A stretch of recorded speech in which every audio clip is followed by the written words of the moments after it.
আপনি কি জানেন খুলনায় সরকারি অনুমোদিত একটি ভূতের বাড়ি রয়েছে? আর যদি এই গল্পটি আপনার না জানা হয় তাহলে আজকের ভিডিওটা আপনার জন্য। ভূতের বাড়ি ৭১-এর প্রথম রাজাকার ক্যাম্প এই বাড়িটিতেই হয়। ভূতের বাড়ি নামে পরিচিত এই বাড়ির দক্ষিণ দিকের দোতলা ভবনটি আনসার বাহিনী খুলনার রেঞ্জ বর্তমান কার্যালয়। খুলনা নগরীর রূপসা বাসস্ট্যান্ড থেকে খানজাহান আলী সড়ক ধরে সামনের দিকে টুটপাড়া কবরস্থানের একটু আগে আনসার ও ভিডিপি কার্যালয়।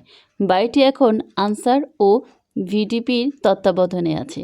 ভবনের প্রবেশ মুখের নিচেই একটি কক্ষে রয়েছে তাদের গুদাম। ৭১-এর সেই ভয়াবহ স্মৃতি নিয়ে টিকে থাকা বাড়িটির প্রবেশ করলে এখনও গা ছমছম করে। দীর্ঘদিন সংস্কার না হয় চরম ঝুঁকিপূর্ণ অবস্থায় আছে।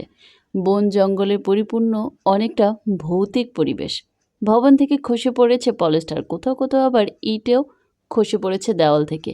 ভবনে বেড়ে উঠেছে বটগাছ, দেয়াল ফেটে বেরিয়ে এসেছে অসংখ্য বটের শিকড়। শত বছর আগে এই বাড়িটি নির্মাণ করেছিলেন তৎকালীন জমিদার দীননাথ সিংহ।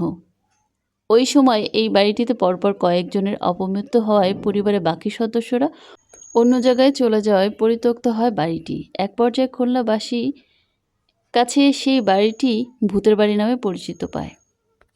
আবার কারো কারো মতে নাটোরে দীঘাপতিয়া রাজপরিবারের দয়ারামের বোনের মেয়ে শিলা এই বাড়িটিতে আত্মহত্যা করেন। একই সময়ে শিলার স্বামী নিধুরামের মৃত্যু হয়, আর এখান থেকে ভৌতিক গল্প শুরু। সাধারণ লোকজনের ধারণা এগুলো সব ভূতের কাজ। তবে মুক্তিযুদ্ধকালে প্রথম রাজাকার ক্যাম্প গঠন করা হয় খুলনা নগরীর ভূতের বাড়িতে। বাড়িটি ছিল রাজাকারদের সদর দপ্তর, তাই কৌশলগত কারণে সেখানে নির্যাতন কর্ম হতো।